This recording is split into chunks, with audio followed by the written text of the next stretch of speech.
গত 17 জুন মুক্তির পর থেকেই চর্চায় আছেন রায়হান রাফি পরিচালিত শাকিব খান অভিনীত সিনেমা তুফান। বাংলাদেশের পর বিশ্বের বিভিন্ন দেশে মুক্তি পেয়েছে সিনেমাটি, সেখানেও একই রকমের দর্শক সাড়া মিলেছে। মুক্তির পর থেকেই অনেক দর্শকের প্রশ্ন, তুফানের সিকুয়েল কবে আসবে। পশ্চিমবঙ্গে একটি পত্রিকার অনলাইন সংস্করণে দেওয়া সাক্ষাৎকারে এই বিষয়ে কথা বলেছেন নির্মাতা।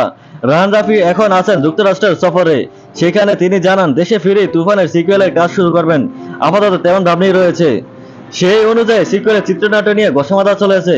এবার আরো বড় করে ফিরবে তুফান। তুফান এর প্রায় সব অভিনয়ে থাকবেন তুফান 2-তে।